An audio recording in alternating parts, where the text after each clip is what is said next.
The stars had always been there. Every night they hung above the earth like a promise no one was allowed to keep. Children grew up pointing at them. Scientists spent lifetimes studying them. Poets wrote about them for thousands of years. The stars were humanity's oldest dream, but dreams, it turned out, could be blocked. Commander Yara O stood at the observation window of the UN platform Meridian and stared out into the dark. She had stood at this window 100 times before. She knew every patrol line the conquered ships flew. She knew the exact moment their signal repeater cycled. She knew the distance, the formation, the cold, mechanical routine of the blockade that had surrounded Earth for 62 years. She knew it like she knew her own heartbeat, and she hated it like nothing else in her life. The Meridian was not a warship, it was an observation platform, which was a polite way of saying it was a floating watchtower that Earth was allowed to keep because it posed no real threat to anyone. Its weapons were outdated, its engines were slow. The conquered had approved its design personally before allowing it to be built. They approved everything. That was the reality of life under the blockade. The conquered was not one species, it was an alliance of 23 of them spread across hundreds of star systems, old and powerful and deeply convinced that they alone understood how the galaxy should be run. They had been traveling between stars before humans had figured out how to smelt iron. They had built civilizations while humanity was still painting cave walls. By the time Earth looked up and reached for the sky, the conquered was already there, watching with careful, cold eyes, and they had decided in their ancient wisdom that humanity was not ready. Not ready for what exactly was something they never fully explained. The official documents used phrases like developmental maturity and civilizational stability. The ambassadors spoke in smooth, patient voices about the risks of introducing a young and volatile species into the wider galactic community. They smiled their alien smiles and used words that sounded reasonable, but the blockade was not reasonable. It was a cage. 62 years ago, when Earth's first faster-than-light prototype had fired its engines for a test run just outside the moon's orbit, a conquered fleet had appeared within hours, not with weapons drawn, not with aggression, but with something worse: paperwork, legal documents, treaties that Earth had never signed, but was told applied to them anyway. The lead conquered ambassador at the time, a tall gray-skinned being called a Vahari, had explained in a calm and pleasant tone that Earth had violated 17 interstellar protocols, and that for the safety of all involved, humanity's space access would need to be managed going forward. Managed, that was the word they used. The FTL ships were impounded. The research teams were disbanded under threat of what the conquered called corrective measures, which everyone understood to mean force. Earth's governments, divided and afraid and not ready for a war with 23 spacefaring civilizations, had agreed. They had signed the management accord. They had accepted the embargo, and then they had lived under it for 62 years. Yara had been born into that world. Her mother had been a naval engineer who spent her career designing ships that were never allowed to fly more than 2 million kilometers from Earth. Her grandmother had been one of the original protest voices, a woman who had stood outside the UN building for years with a sign that read simply, "Let us leave." It hadn't worked. Yara had chosen the military because it was the closest thing to pushing back that the system allowed. She had risen through the ranks on intelligence, discipline, and a quiet, controlled fury that she never let reach her face. She had been assigned to the Meridian because her superiors considered her stable enough to sit near the enemy without doing anything reckless. They were right, she was stable, but stable did not mean at peace. She turned away from the window when she heard footsteps behind her. It was Dr. Elias Thorne, carrying a data tablet and looking like he hadn't slept in 2 days. He probably hadn't. He was young for a senior scientist, with sharp eyes and ink-stained fingers and a habit of forgetting to eat when he was working on something interesting. Right now, he was working on something very interesting. You need to see this, he said, handing her the tablet. Without any introduction, Yara looked at the data on the screen. It was sensor readout from the outer blockade ring, the far boundary of the Concord's quarantine perimeter where their heaviest patrol ships held position. Data showed a pattern in the sensor pulses, not a random fluctuation, not interference, pattern regular, deliberate, and originating from somewhere beyond the blockade's outer edge. Something is out there, Thorne said, on the other side of the Concord line, and it's been doing this for 6 weeks. Yara studied the pattern. It had a rhythm to it, almost like breathing. Every pulse probed slightly differently from the last, as if whatever was sending them was testing the boundary, looking for a response, looking for a weak point, learning the shape of the wall from the outside. You reported this, she asked, to the ETC intelligence office. Yes, they sat on it for 4 weeks before I got a response. They said it was probably equipment drift. Yara handed the tablet back.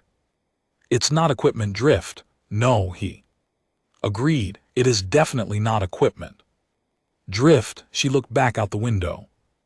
One of the Concord patrol cruisers was completing its arc, its blue running lights moving with the bored precision of a thing that had done this 10,000 times and expected to do it 10,000 more.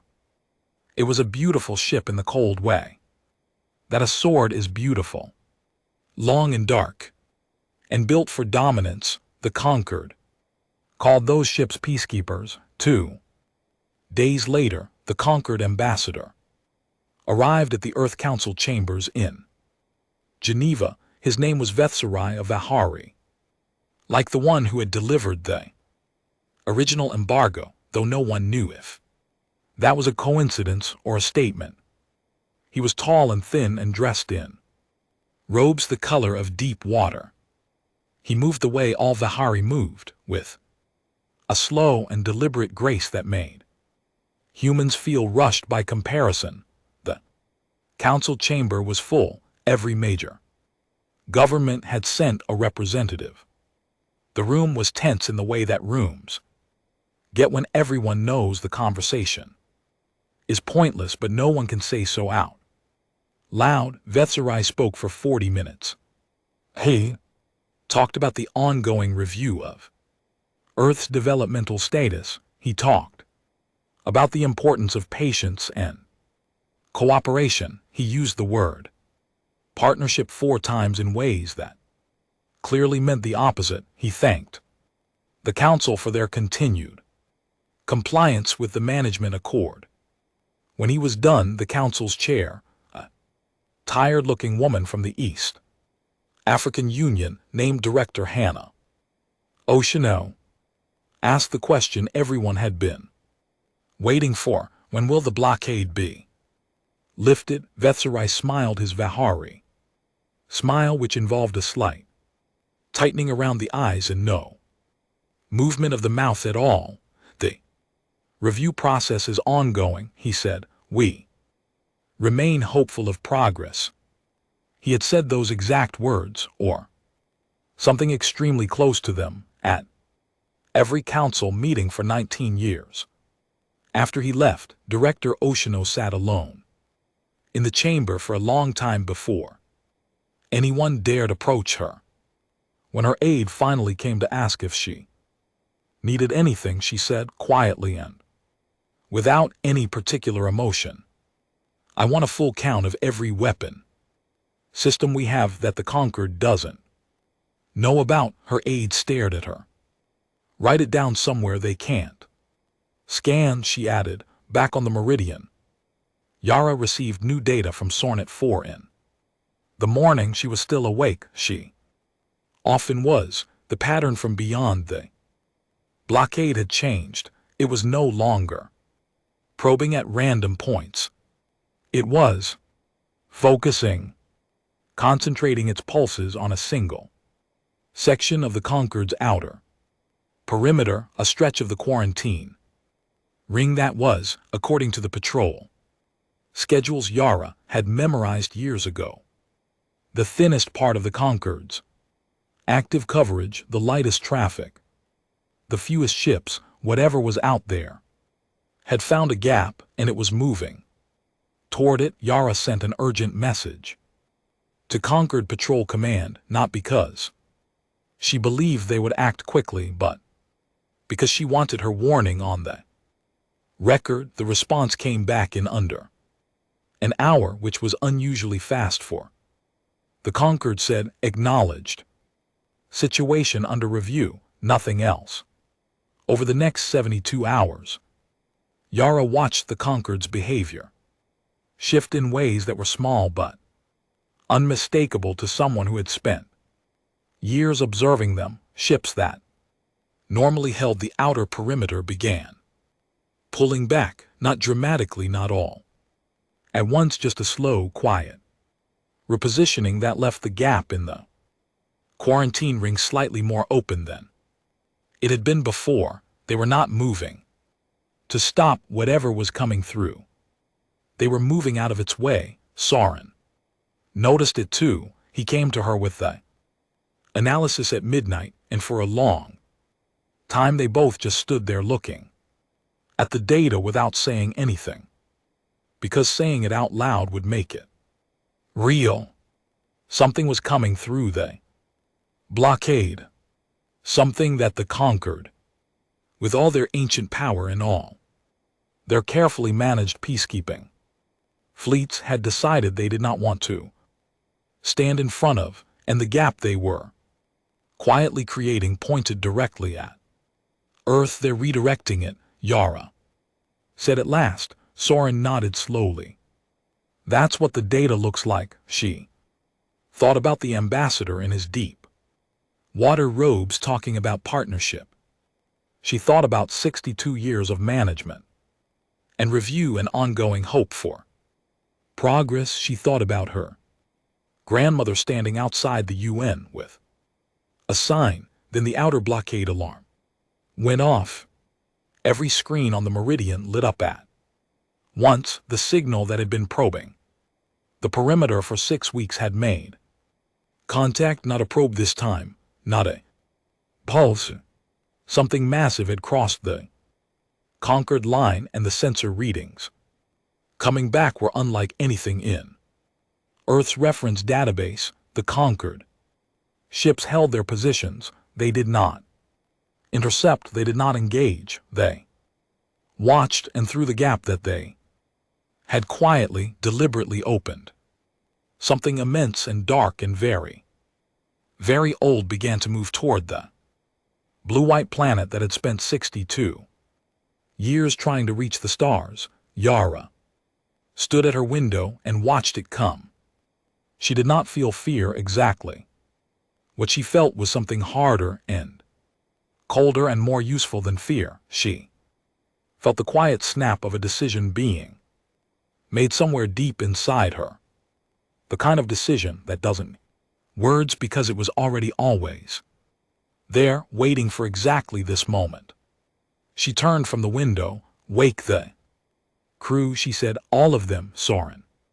was already on the comm. Outside, the stars were still there. They had always been there, and for the first time in 62 years, humanity was about to have a very good reason to reach them. Nobody had a name for it at first. The sensor teams called it the contact object. The military called it Target 1. The media, which got hold of the first blurry long-range images within hours of the crossing, called it the shadow, because that was what it looked like on screen, a shadow, a vast, slow-moving absence of light that didn't reflect the stars behind it so much as swallow them. It was Dr. Soren who first picked up the transmission that preceded it. A deep, rhythmic broadcast on a frequency that human equipment wasn't really designed to detect, more felt than heard, like a vibration in the bones. He ran it through every translation algorithm the Meridian system had and got nothing useful but one fragment, kept repeating in a pattern that eventually resolved when played at a certain speed through a particular filter into something that sounded roughly like Vorn, whether that was a name, a warning, a greeting, or something else entirely. Nobody could say, but the name stuck. Humanity needed something to call it, and Vorn was what it got. The first clear images came through 48 hours after the crossing. They had been taken by a long-range conquered sensor array before those arrays were quietly pointed in a different direction. Someone inside the Concorde's communication structure leaked them to Earth. Nobody ever found out who. The images were not what anyone expected. Vorn was not a fleet. It was not a ship in any sense that made sense to human eyes. It was a single entity, if entity was even the right word, a structure that looked partly mechanical and partly alive, the way a coral reef looks alive, even though it's also a rock formation. It had no symmetry. It did not have a front or a back in any obvious way. Different sections of it moved independently, some slowly rotating, some extending long filament-like structures that trailed behind it in space like hair in water. The surface changed as it moved. Parts of it opened and closed.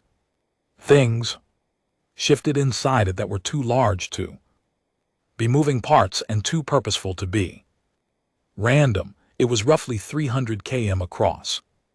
When the size estimate came out, there was silence in the Meridian briefing room for almost a full minute. Then someone in the back said, very quietly, "That's bigger than some countries, Vor," and did not move toward Earth. Immediately, it moved toward the nearest conquered patrol vessel first. The ship in question was a Vaharu heavy cruiser called the Wrath Fatal, a 2 km warship that was considered a serious piece of military hardware by conquered standards.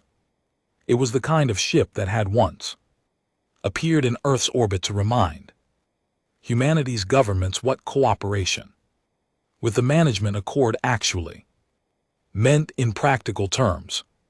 A ship that more than once had made decisions for Earth simply by existing near it. Vor N took 20 minutes to reach the Wrath Fatal. The Vaharu crew broadcast a challenge signal, then a warning signal, then a distress signal, then nothing. Vor N did not destroy the Wrath Fatal, took it apart. Not violently, not with weapons fire or energy beams. It sent those long filament structures forward, wrapped them around the cruiser with a gentleness that was somehow more frightening than aggression would have been, and then slowly, over the course of about 40 minutes, it disassembled the ship section by section, component by component, like a child taking apart a toy to see what was inside. The pieces were not discarded. they were drawn into Voron's body and kept there. Yara watched the whole process on the Meridian screens. She watched it with the same still, controlled expression she always wore in a crisis.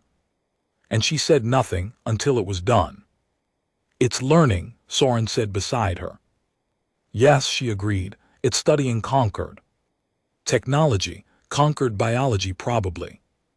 It wants to understand what it's dealing with." She nodded, "and then it'll move on to the next thing it wants to understand." She meant Earth. Everyone in the room knew she meant Earth. Nobody said it. What happened over the next 72 hours confirmed Soren's theory and made it worse. The Voron drifted through the outer conquered positions with the relaxed confidence of a thing that had never encountered a real obstacle. It examined 2 more conquered ships, though it did not take those apart.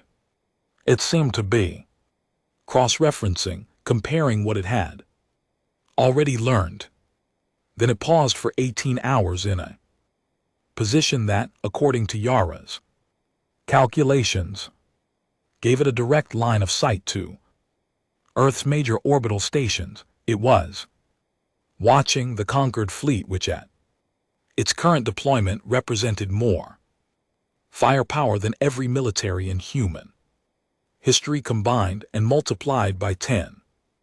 Held position at what any reasonable observer could identify as a very safe distance. The conquered ambassador on Earth, Adversary, had not left the diplomatic compound in Geneva. His communications had gone quiet. Director Odino called Yara directly on a secure channel. "Tell me what you see," she said. Yara told her everything. The disassembly of the Wraith Veil, Voron's behavior patterns, the conquered's position.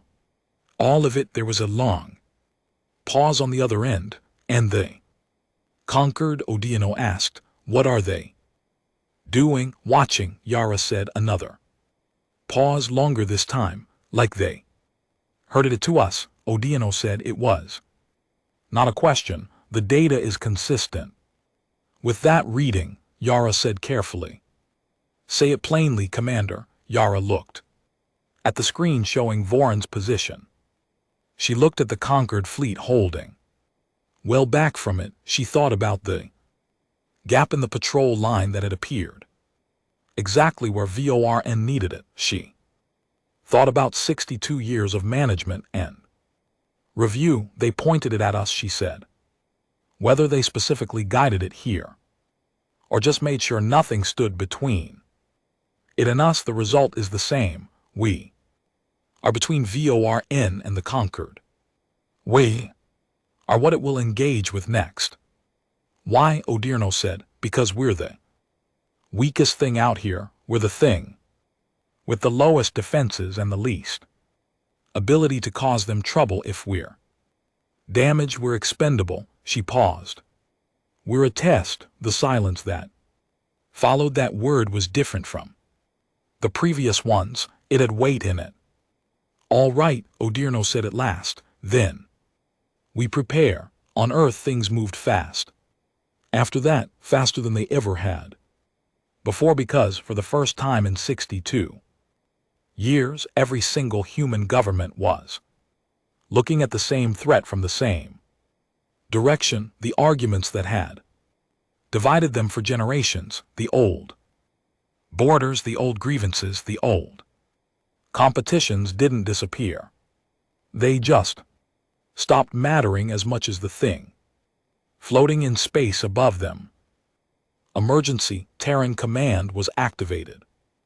It had existed on paper for decades, a theoretical body that was supposed to coordinate global defense in the event of a catastrophic external threat. No one had ever expected to actually use it. Now Director Odino was at its head, and within 36 hours she had military officers from 47 nations sitting in the same room taking orders from the same Structure for the first time in history. It was ugly, it was loud, there were arguments that nearly became fistfights. There were old generals who refused to take orders from other old generals for reasons that had everything to do with national pride and nothing to do with situation. But they stayed in the room and slowly, painfully, they started working together. Thorne had not slept in 4 days by the time he brought his next report to Yara. He had dark circles under his eyes, and his hand shook slightly when he held the tablet, but his voice was steady. I've been analyzing Vorn's behavior. Patterns, he said, all of them, every interaction we have data on, including some things the leaked Concord files gave us about previous VORN encounters. Yara looked up sharply. Previous encounters. The Concord has met Vorn before, he said, or something very much like it. The files are incomplete and partially encrypted, but the core data is there. Vorn is not a new thing. It has been moving through the outer reaches of Concord space for a long time. And the Concord's response has always been the same. They redirect it. They find something in its path that will slow it down and occupy it long enough for it to move on. Yara felt something cold move through her. They've done this before, at least 3 times that I can identify from the files. He put the tablet on the table. We are not the first species they've sacrificed to it. The room was very quiet. What does it want? She asked. I don't think it wants anything the way we understand wanting. It behaves like a supremely intelligent predator, but one that is driven by something closer to curiosity than hunger. It studies things, takes apart what it can.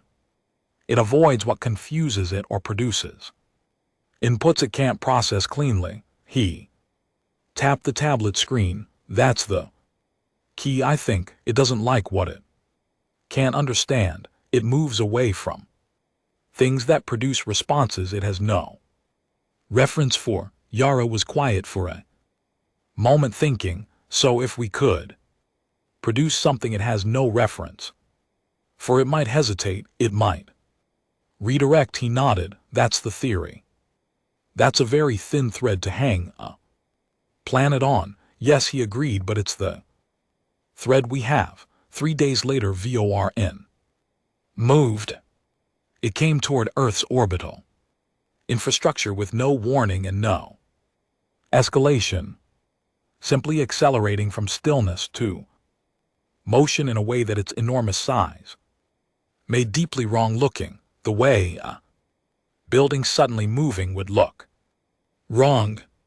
The Lunar Defense Station, designated Outpost Kepler, a facility that had been hastily upgraded in the 2 weeks since VORN's arrival and now carried more firepower than it had ever been designed for. Opened fire.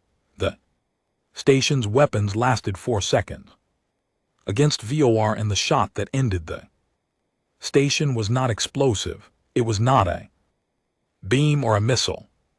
VORN extended one of its filament structures and made contact with the station's hull, and the station simply stopped working. Every system, every light, every heartbeat of every person inside it gone. The wreckage drifted in silence on every screen on Earth, in every language, on every platform. The footage of Outpost Kepler going dark played in a loop. People watched it in living rooms and offices and public squares.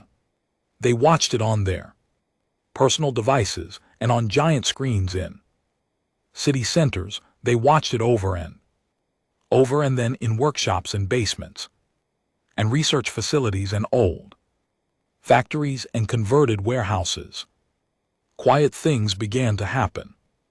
Engineers who had spent careers designing systems the Concord approved of began designing things the Concord had never approved, scientists pulled out research that had never been submitted for Concord review because they had always known it would be rejected. Soldiers who had spent their lives preparing for wars between humans began thinking about a very different kind of war. Nobody announced it. Nobody sent out a call. It happened the way fire happens when something is dry enough and the spark finally arrives.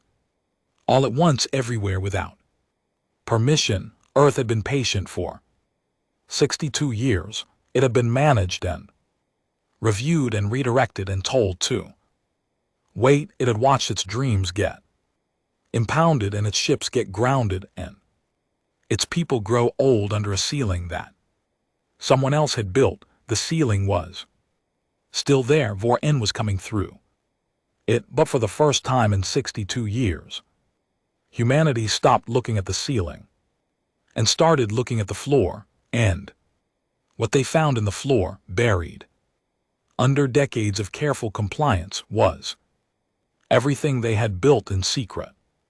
While they waited, they had been patient. They were done being patient. 18 months passed. Anyone who had known Earth before and saw it now would not have recognized it, not because the cities had changed, though some of them had, not because the landscape was different, though pieces of it certainly were. What had changed was the feeling of the place, the texture of it. Earth had the feeling of a thing in motion, like a river that had been dammed for a long time and had finally found its way around the dam. Every major industrial complex on the planet was running, not at normal capacity. Beyond it, factories that had been producing consumer goods the month before Vor-N's arrival were now producing components that had no consumer purpose. Orbital construction yards that had spent decades building slow, Concord-approved transport vessels were building other things now. The blueprints for those things had come from locked files and sealed rooms and the personal hard drives of engineers who had been quietly building towards this moment for their entire careers, without ever letting on. The emergency Terran command had reorganized itself into something functional. It was still messy, still loud, still full of people who had spent their lives disagreeing with each other, but it was functional in the way that a messy, loud, disagreeing organism can be functional when it has a clear enough reason to stay moving. Vor-N was a very clear reason. Fleet Admiral Yarrow, she had not expected the promotion. She had expected a committee of older officers with more political weight and more comfortable relationships with the people in charge. What she got instead was Director Odeano calling her directly and saying, "You saw it first, you understand it. You're in command of the fleet." Then Odeano had paused and added, "We're building you a fleet. It should be ready in about a year." That year had been the most exhausting of Yara's life. She had not had a full night of sleep since the promotion. She had spent it reviewing designs, approving tests, overseeing trials, arguing with engineers, arguing with generals, arguing with politicians, and occasionally standing in empty corridors, late at night staring at nothing because her brain needed 30 seconds of quiet before it could continue. The ships that emerged from that year were not beautiful by galactic standards. They were not elegant.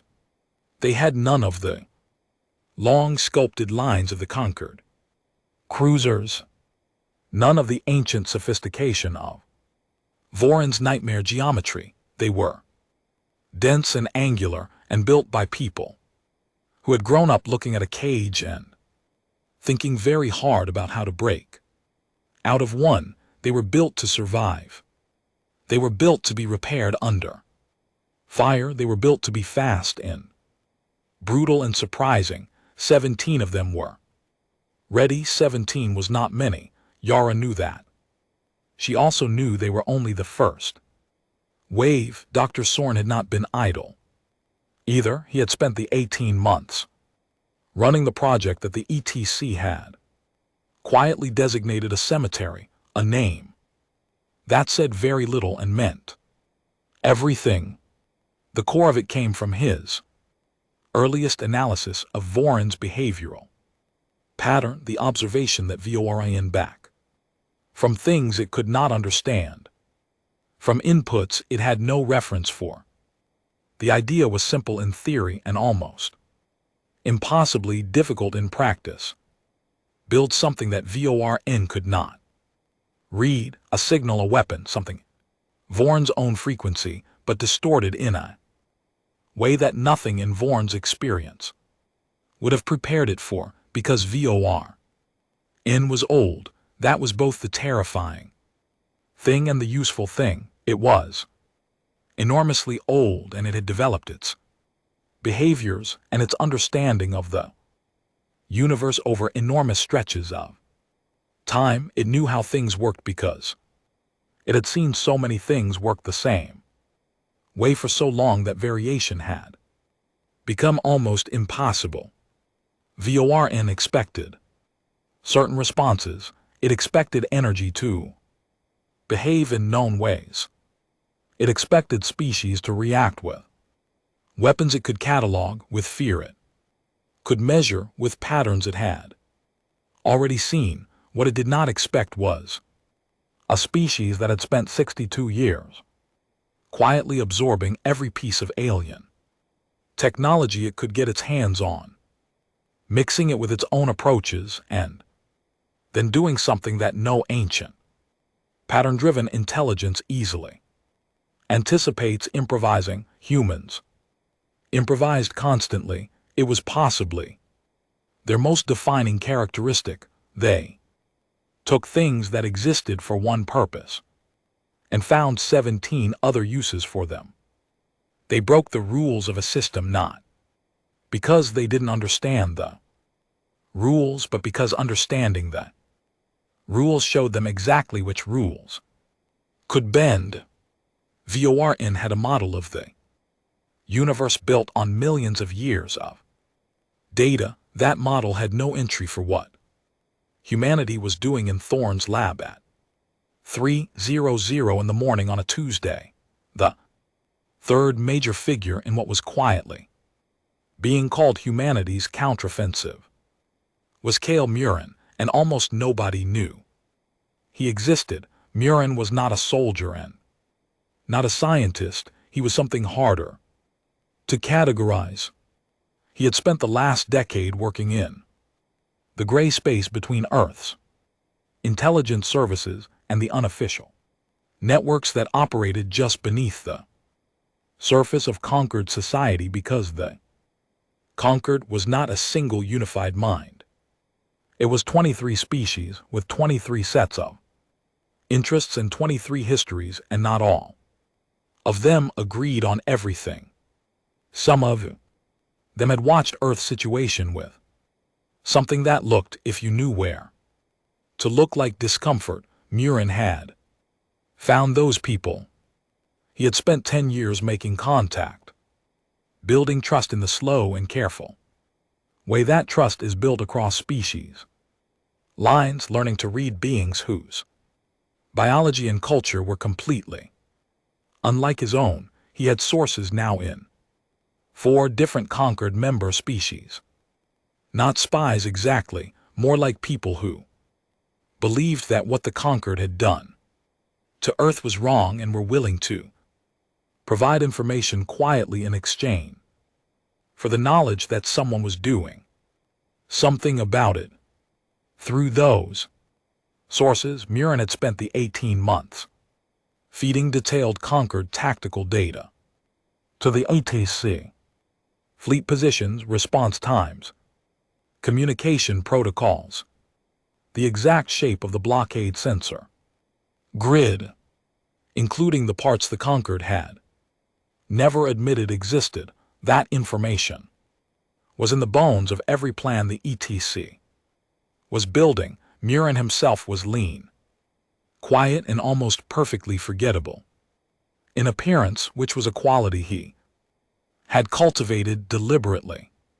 He had a habit of standing in the corners of rooms and watching the center of them. He sat across from Yara, now in the Meridian's briefing room, which was where he had come to deliver his latest report in person, because certain things should not travel over any network. Concord knows we're building, he said. Of course they do, Yara replied. They've discussed intervention twice at the council level. Both times they decided against it. He paused. They think we're panicking. They think we're building things we don't know how to use. Because we're scared, they expect us to make mistakes and for Voron to deal with us faster than their intervention would.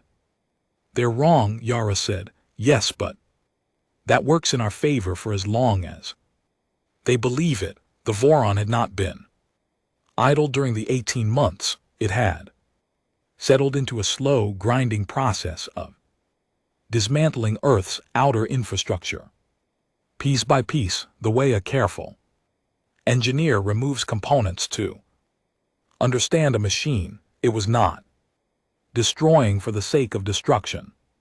Everything it took apart, it studied, absorbed, added to its growing model of the system and its inhabitants.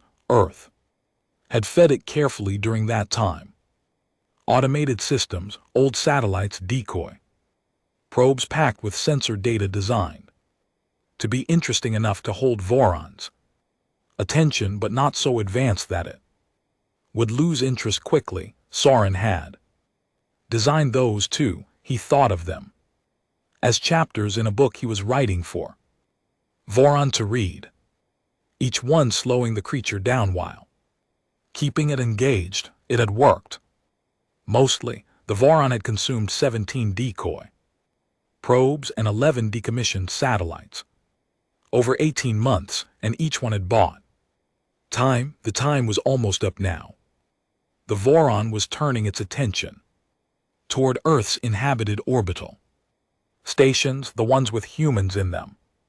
The next phase was going to be different. On the day that Yara's fleet was certified ready for deployment, they Concord made one last move. An envoy arrived, not Vethsira this time. This one was from a different species, short and wide-bodied being called Thurak, with 4 eyes and a reputation for being the Concord's most effective deal closers. His name translated roughly as one who finalizes things, which said a great deal about how he viewed his own importance. He met with Director Odiano in a closed session that lasted 3 hours. Yara was not invited, but received a full transcript from Odiano afterward. The Thurak had offered Earth a ceasefire, or rather, he had offered something that he called a ceasefire, which upon examination turned out to mean that if Earth formally surrendered its sovereignty to Concord oversight, meaning if it gave up any claim to independent governance, independent military, and independent space access, the Concord would consider intervening in the Voron situation on Earth's behalf.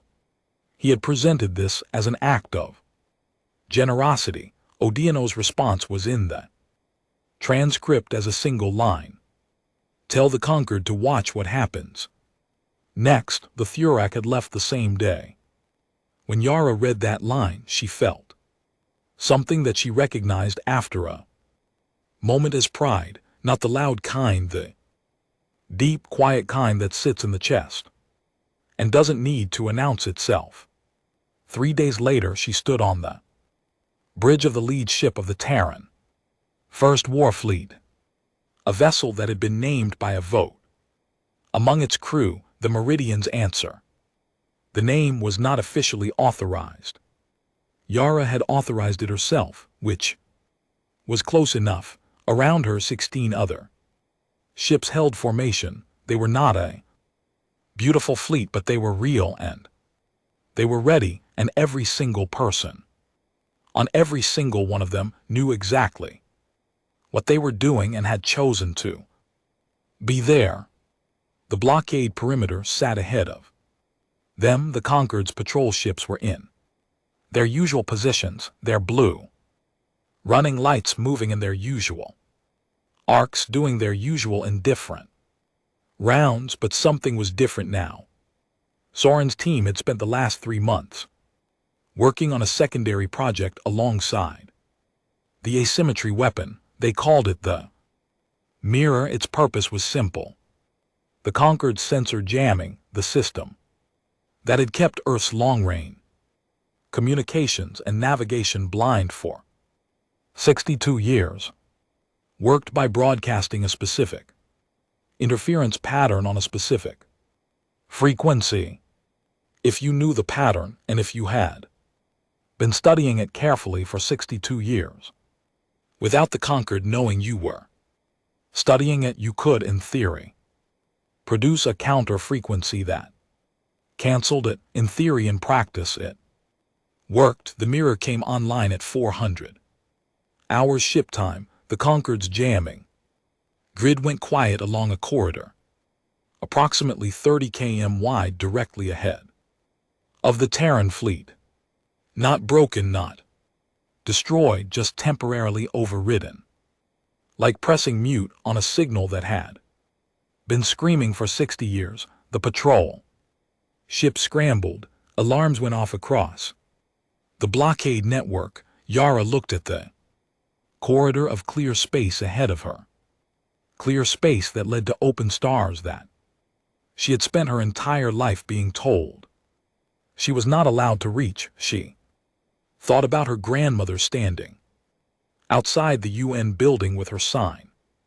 She thought about 3 dead ships over 62 years of diplomacy and patience. She thought about Outpost Kepler, dark and drifting. Take us through, she said. And the fleet moved. Open space felt different from inside a blockade. Yar noticed it the moment the fleet cleared the perimeter.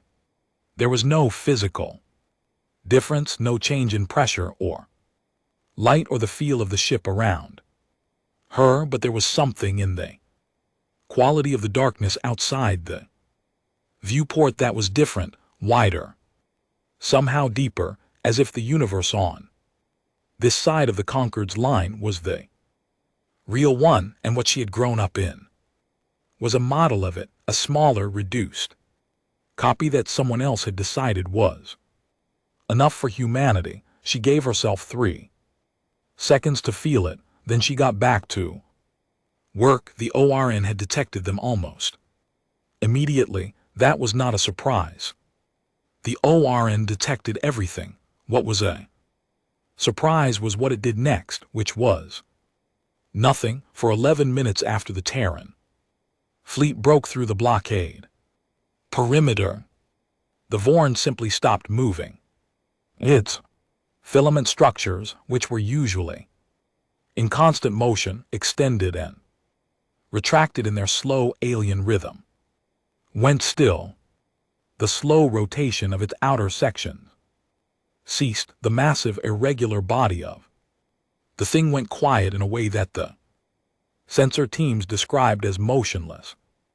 But that felt to the people watching the readouts more like listening. It knows we're here, Soren said from his station on the bridge. He was serving as the fleet science advisor for the engagement, which mostly meant he stood behind Yara with a data tablet and gave her information she needed in exactly the order she needed it. He was good at it. It's never seen our energy signature before, Yara said. No. Nothing like us has ever broken through the Concord line from the inside. Not spontaneously, not like this. He paused. It doesn't know what we are. Good, she said. Keep it that way as Long as possible, the plan had been built around three phases. The first was confusion, the second was pressure, the third was the asymmetry weapon, and whatever came after it, each phase existed because the one before it might not work. Yara had planned for failure at every step, which meant the plan was ugly and complicated and had about 40 branching paths she would have preferred something simpler. Simple things were faster to execute, but simple things also assumed the enemy behaved predictably, and the Vorn had already proven that its behavior was only predictable until it wasn't. The first phase began with signal noise. Earth's fleet did not open with weapons fire. It opened with communication. Every ship in the fleet began broadcasting simultaneously on frequencies across the entire spectrum. A flood of overlapping signals that contained no coherent message, because the goal was not to communicate. The goal was to overwhelm. The Vorn processed everything it encountered. It was how it learned, feeding its 17 ships, broadcasting overlapping, contradicting, layered signals all at once. Was the equivalent of speaking every human language at the same time at maximum volume directly into someone's ear. Vorn's filament structures moved, not toward the fleet sideways. They extended and retracted at odd angles, as if reaching for something to stabilize against. It doesn't like that, one of the sensor operators said. Good, Yara said again. She had said that word a lot in the last 11 minutes.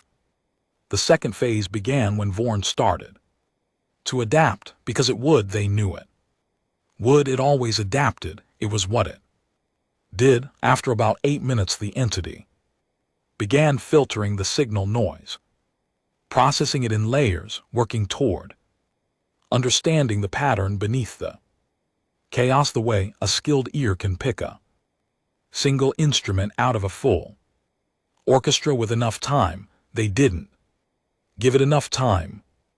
The fleet split into 3 groups, exactly as planned. Group 1, led by the Meridian's answer, pushed toward Vorn's leading edge. Group 2 swung wide left. Group 3 went wide right. The movement itself was the message. We are surrounding you. Not successfully, not actually. Vorn was 300 km across, and no human fleet could genuinely surround it, but the behavioral signal mattered. The conquered and every other species that Vorn had ever encountered had responded to it by either advancing or retreating along a single axis. They moved in straight lines. They attacked from one direction or fled in one direction, because their tactics were built on experience, and experience had always given them enough to work with. Humans did not do this. Humans had spent 62 years watching and analyzing and arguing over and rewriting tactical doctrine in underground bases where the conquered sensors couldn't reach. They had studied Vorn's known behavior from every angle available to them. They had built a dozen different models of how the engagement might go, and they had run those models until they understood not just what Vorn would likely do, but what would happen if every assumption they had was wrong. And then they had agreed that the assumptions would probably be at least partially wrong, and built flexibility into the plan at every level, down to the individual ship commanders, who had standing orders to deviate from the plan entirely if they identified a better option in the time to take it. The engagement that followed was not clean. It was not the kind of battle that gets described in simple terms afterward. Ships moved at angles that no conquered tactical doctrine would have produced, attack runs came from unexpected directions and then redirected mid-approach. Feints were made and abandoned and resumed. Electronic interference was dropped and restored in patterns that were irregular, enough to prevent Vorn from building a working model of what they were doing. Vorn responded with the tools it had always used. It extended its filaments. It broadcast in frequencies designed to disrupt electronic systems. It moved with sudden bursts of acceleration that should have allowed it to position itself advantageously against the smaller ships, but the smaller ships were not where it expected them to be.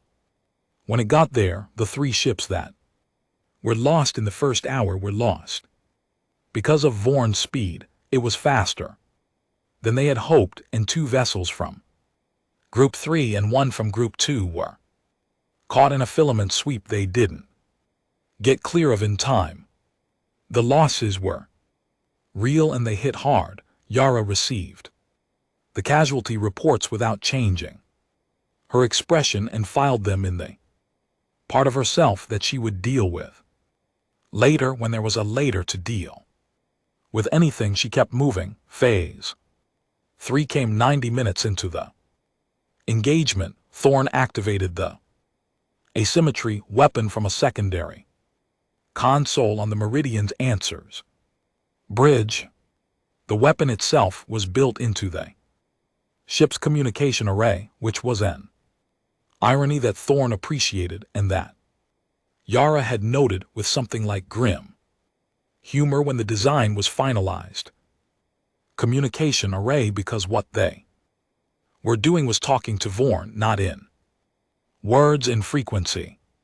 The asymmetry signal was built from Vorn's own internal broadcast, the deep rhythmic pulse that every ship in the fleet had been recording since they broke the perimeter. Thorn had spent the last 6 weeks working out the exact structure of that pulse, the way it was timed, the way it modulated, the way it functioned, as a kind of internal language that Vorn used to coordinate its own parts.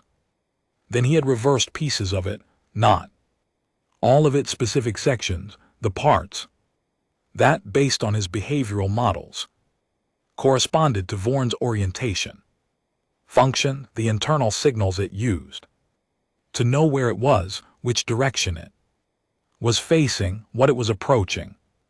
When the asymmetry signal went out, Vorn stopped, not the way it had stopped at the beginning of the battle.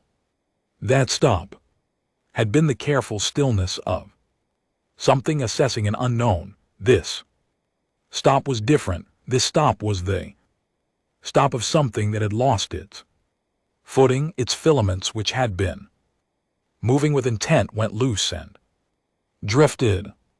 The rotation of its outer sections became erratic, some speeding up and some slowing down in ways that had no pattern. For 12 full seconds, 300 km of ancient, incomprehensible intelligence hung in space and simply did not know what it was doing. 12 seconds was enough time for Kale Murin to do his part. Murin was not on the Meridian's answer. He was on a ship called the Digger, small, fast vessel that had been classified as a support craft so that it could move independently of the main fleet without drawing attention.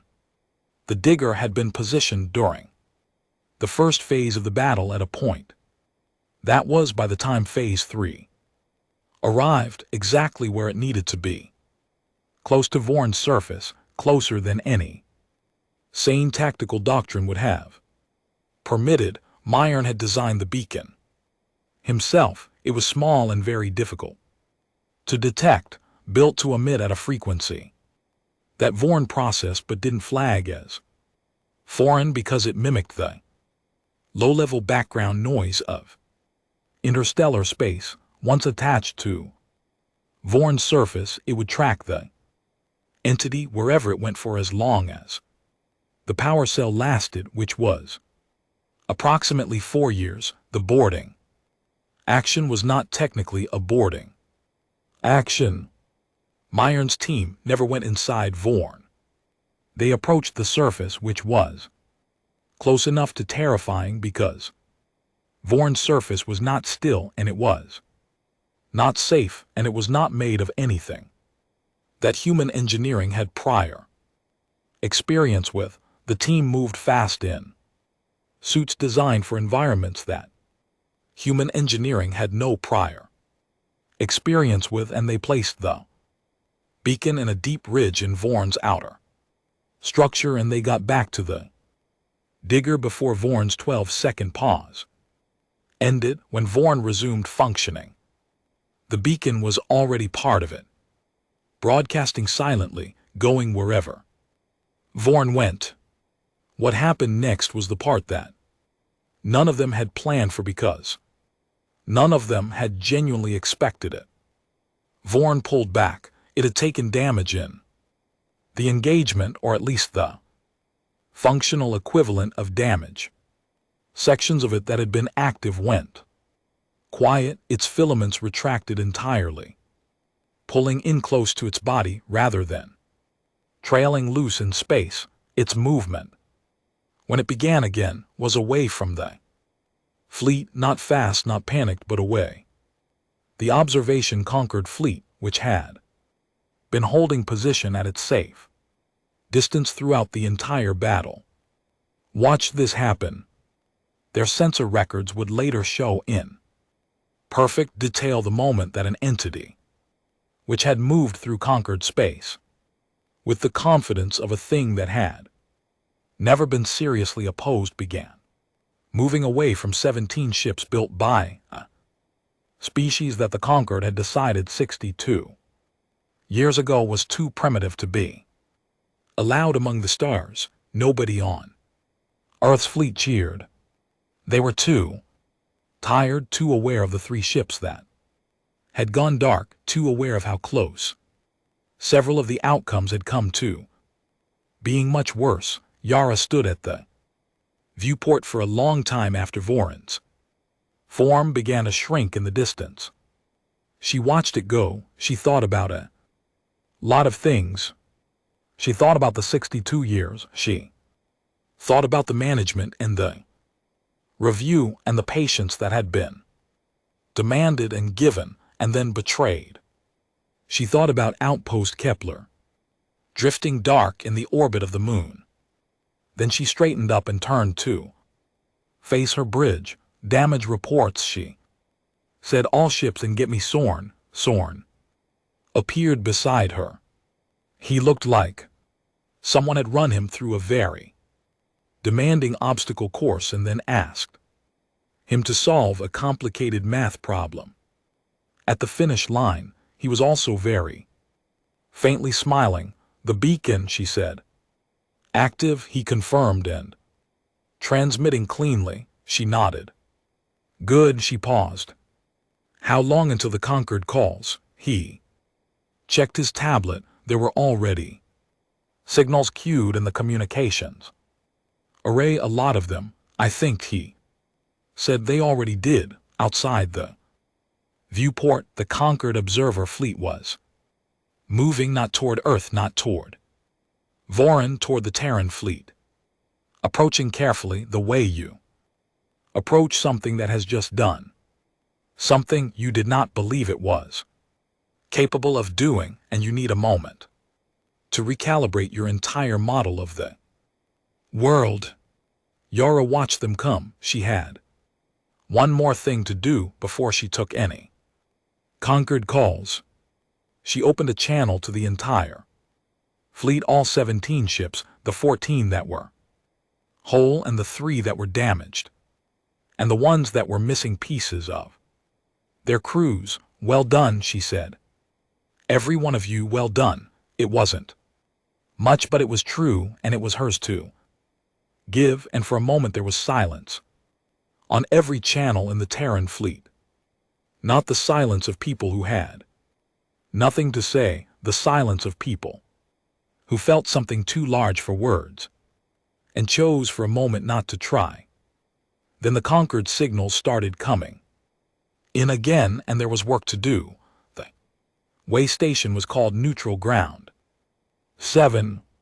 It was a conquered facility, technically, but it had been decommissioned 30 years ago and sat in the empty space between two star systems belonging to no one and claimed by nothing. It was the kind of place the conquered used when they needed a meeting that couldn't be held in anyone's home territory, which was itself a statement about how the conquered viewed this particular meeting. They had not wanted it on their ground. They had not apparently considered suggesting Earth. The station was old, and it showed its corridors were wide and clean, but the kind of clean that comes from emptiness rather than care. The air had the flat, recycled quality of a place that had been sealed and unsealed many times by many different species. The lights were adjusted to a setting that was supposed to be comfortable for everyone inside and ended up being slightly wrong for all of them. 23 delegations, 23 species, the full council of the conquered gathered in one room, something that happened rarely, and only when the thing requiring their attention was large enough to demand it. Humanity sent 5 people. Director Hannah Odiana led them. She had not slept well in a year, and it did not show. She wore a plain dark suit and carried nothing, no tablet, no documents, no briefcase. She had memorized everything she needed and did not require props. Behind her came Yara in her fleet uniform with the new admiral's insignia that she still wasn't fully used to seeing in mirrors. Then Sorn, because Odiano had decided that the people who walked into this room should be the ones who had actually done the work. Murin was there too, quiet as always, positioned slightly to the left where he could see every exit and every delegate's face at the same time. The 5th was a legal mind named Dio Obi, a small and precise woman who had spent her career studying interstellar law and who had, over the past 6 months, developed a working theory that the management accord was not legally binding under the very conquered statutes it claimed to operate within. She had a gift for understatement. Dio Obi, she called it a working theory. Her colleagues called it a 1,700-page argument that dismantled the legal foundation of the blockade like removing bricks from a wall. The conquered delegations were already seated when the humans arrived. That had been deliberate on the conquered's part, a piece of old diplomatic protocol that meant the party already seated held positional authority. Odiano had been briefed on this by Murin and had shrugged and said they could sit wherever they liked. She walked to the human side of the table and sat down. Without hurry, the others sat with her. Nobody rushed, nobody looked around the room with wide eyes, nobody appeared impressed or nervous or grateful to be there. They sat down the way people sit down when they have decided that this table belongs to them as much as it belongs to anyone else. The lead conquered ambassador opened the session. His name was Counselor Veth Khan, the highest-ranking diplomatic voice the conquered had, a different Vahari from the ones humanity had dealt with before, and reportedly one of the most experienced negotiators in conquered history. He was old by Vahari standards, which meant very old by most standards, and he moved and spoke with the precision of that had handled difficult conversations for centuries. He began with an expression of regret. It was carefully constructed.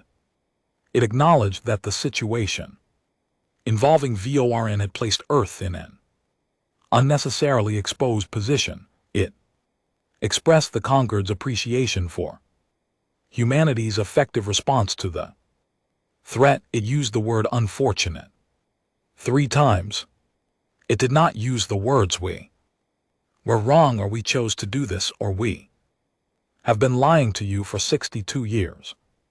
Odeano let him finish. She waited a full 10 seconds after his last word before she spoke, which was a different kind of precision. Counselor, she said, I am going to save us both a great deal of time. She put a single document on the table in front of her, 1 page.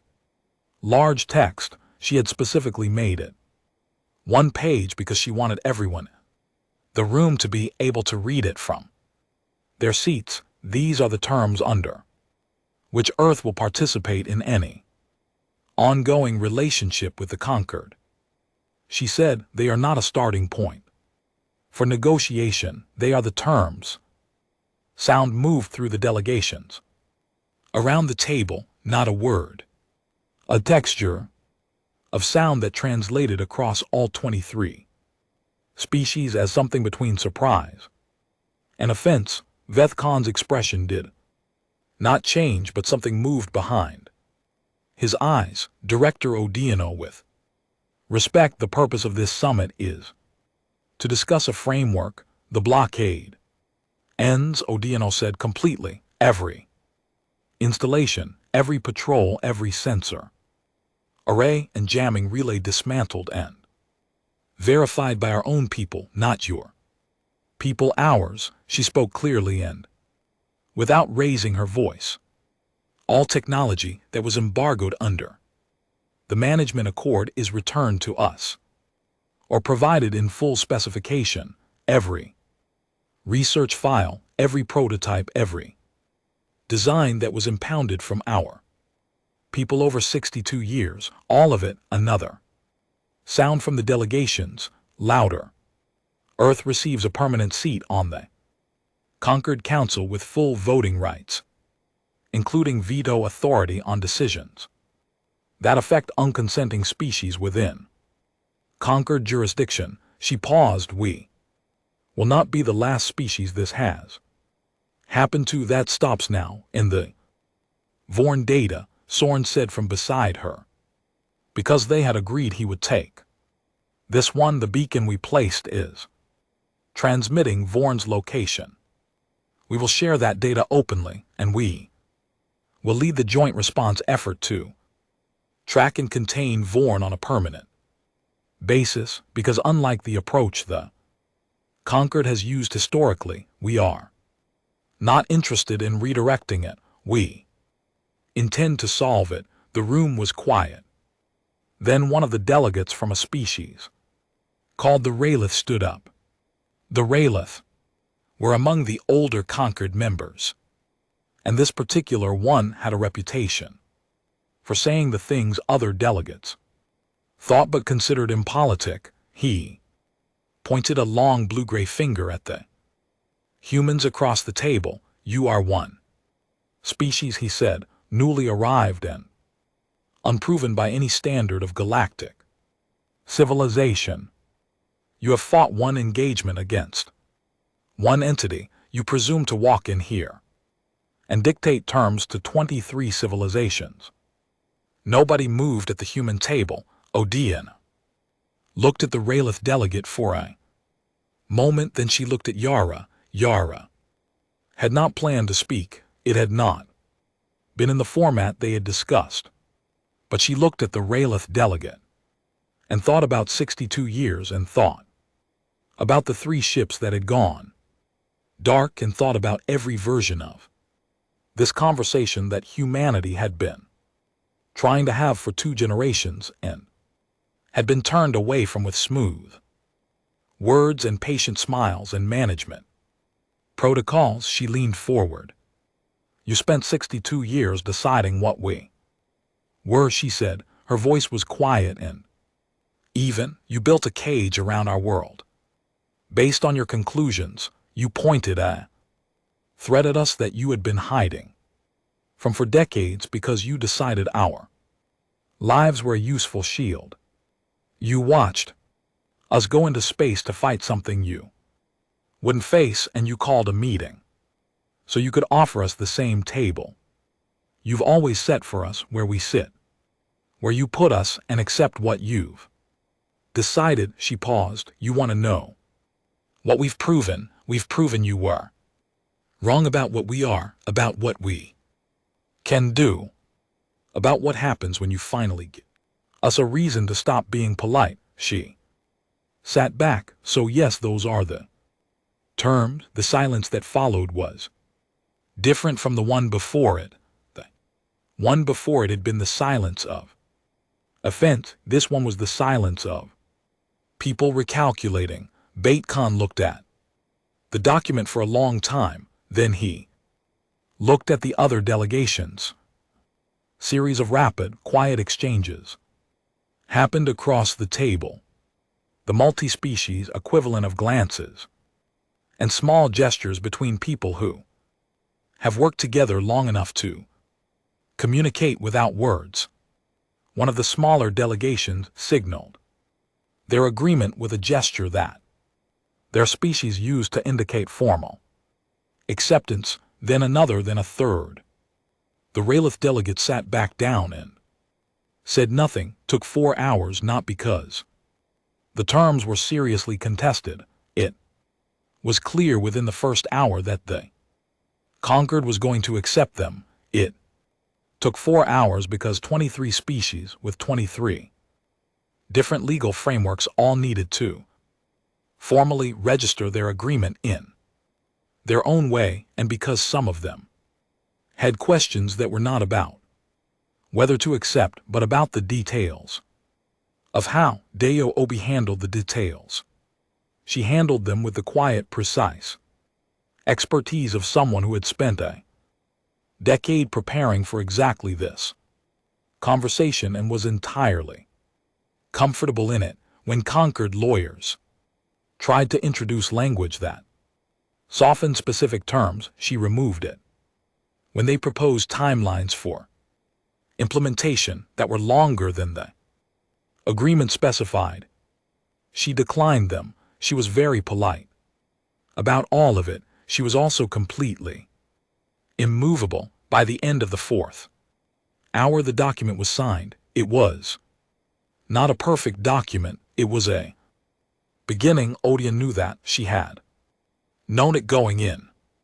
62 years of a relationship that wrong did not resolve into something right in one afternoon in a decommissioned way.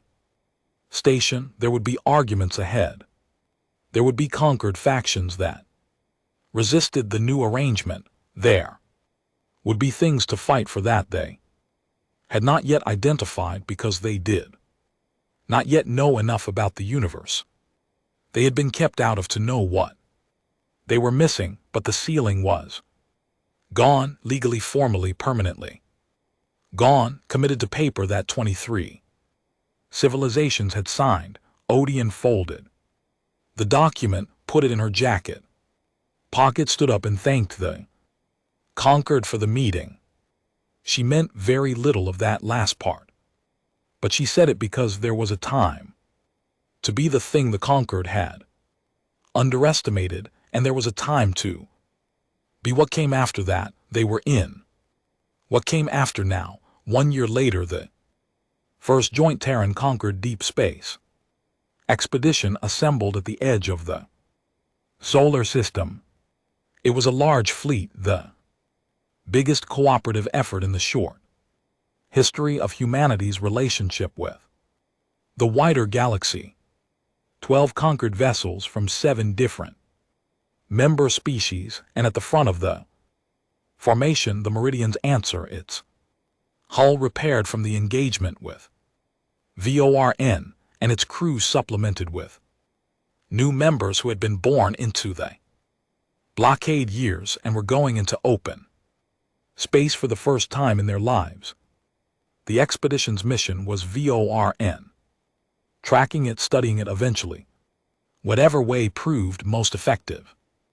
Dealing with it permanently, not redirecting it, not sacrificing some other world to it, solving it. Humanity was leading. Dr. Soong stood at the observation deck of the Meridians.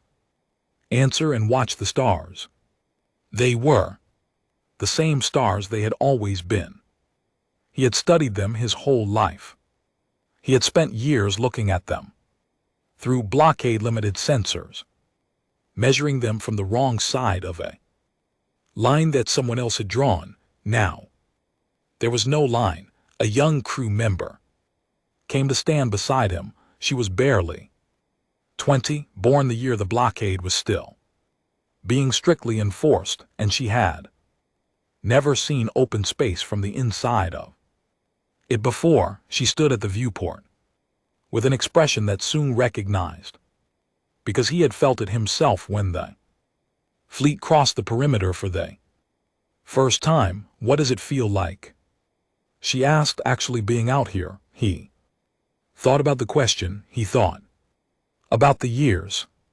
He thought about Outpost Kepler and the 3 ships that didn't come back from the battle, and the long, ugly 18 months of building things in secret while Vor encircled and the conquered watched. He thought about standing in labs at 3:00 in the morning with his hands shaking from exhaustion and his mind moving too fast to sleep. Like a door, he said. We didn't knock, we took it off the hinges. She looked at him for a moment, and then looked back at the stars. Fleet accelerated. The stars did not get closer the way they do in old stories, where the hero rides toward the horizon, and the landscape opens up around them. Space does not open up that way. It just keeps going, vast and dark and full of things that have not been discovered yet, things waiting for someone patient and stubborn and willing to build in secret. For 60 years before stepping through, humanity was out here now, and the universe, for better or worse, was going to have to get used to it.